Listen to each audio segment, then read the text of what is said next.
auditoria, teste de invasão, pentest, planejamento, preparação e execução. Testes de invasão têm por objetivo verificar a resistência de redes, sistemas ou aplicações em relação aos atuais métodos de ataque.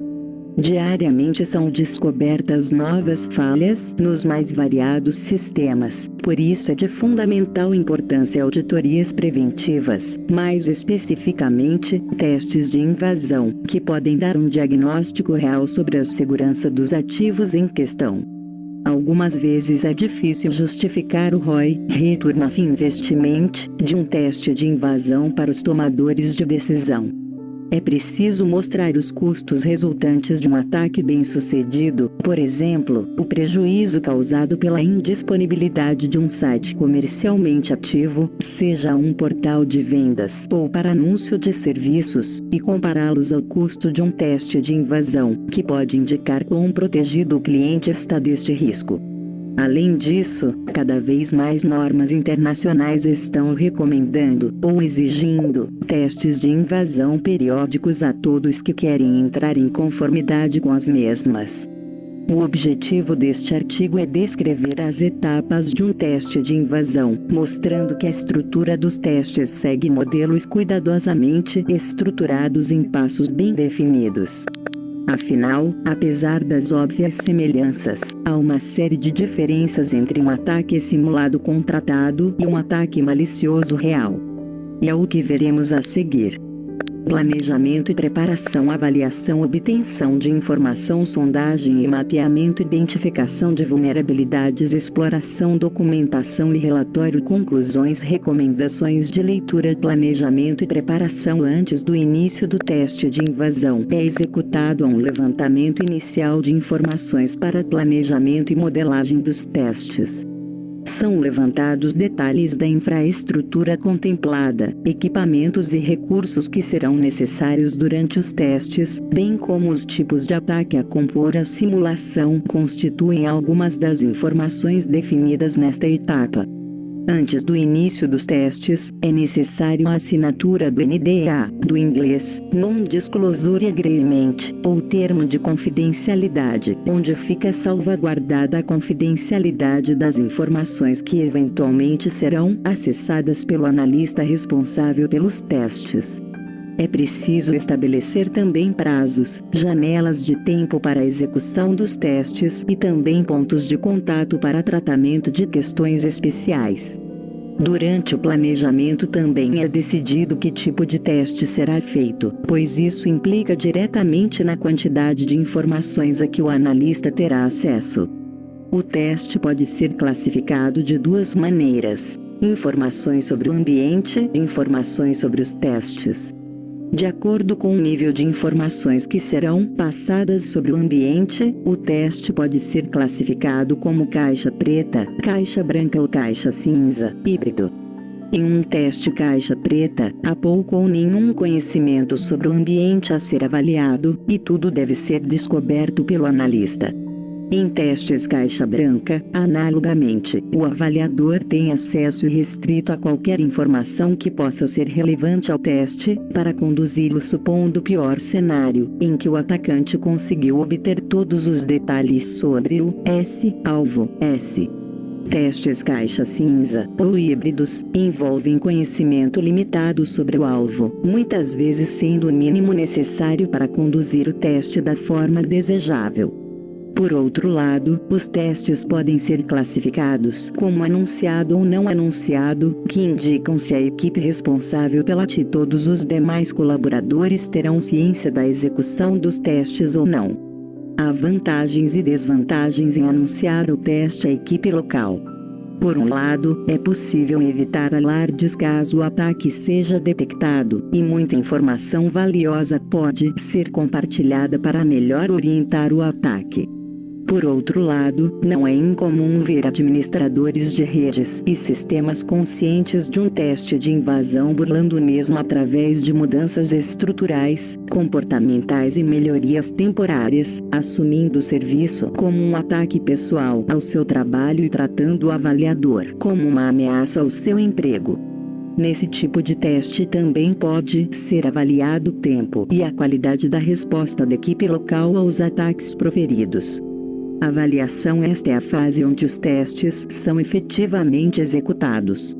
Geralmente a abordagem desta fase é feita dividindo em várias etapas, conforme veremos detalhadamente a seguir. Obtenção de informação: a coleta de informações é essencial para modelar os ataques e determinar quais vetores podem ser explorados mais facilmente. O primeiro passo é vasculhar a internet atrás de toda a informação disponível sobre o alvo. As técnicas mais comuns são consultas a serviços de voz e DNS, através de ferramentas como Voice, Diggins Lookup, sites de busca, por exemplo, Google, listas de discussão, blogs corporativos e de colaboradores, engenharia social e dumpster diving. Essa última consiste na busca por informações contidas em lixos corporativos, tais como documentos impressos e mídias descartadas sem o devido cuidado. A coleta passiva de informações não exige nenhum contato com o sistema-alvo, a informação é coletada, principalmente, a partir de fontes públicas e, geralmente, serve como uma avaliação sobre o alvo no quesito exposição de informação. Sondagem e mapeamento: após a coleta de informações públicas sobre o alvo, inicia-se o processo de mapeamentos e varreduras da rede e dos recursos em questão. Dentre as atividades executadas nessa etapa, destacamos: identificação de hostes vivos, portas e serviços em execução, mapeamento da rede, identificação de sistemas operacionais, identificação de rotas. Esse mapeamento ajudará no refino das informações adquiridas anteriormente e para confirmar ou descartar algumas hipóteses sobre os sistemas-alvo. Identificação de vulnerabilidades: uma vez identificados os sistemas e serviços pertencentes à rede em questão, o próximo passo é detectar qual deles possui vulnerabilidades conhecidas ou caminhos que possam ser explorados para a invasão. Vulnerabilidades conhecidas e documentadas podem ser encontradas em listas especializadas, sites de fornecedores de softwares e portais especializados. Após a enumeração das vulnerabilidades descobertas, é feita uma estimativa de impacto de cada uma delas, além da identificação dos vetores de ataque e cenários para a exploração. Exploração: através das vulnerabilidades e vetores de ataque encontrados, são disparados os ataques, visando a obtenção de acesso não autorizado com o maior nível de privilégios possível.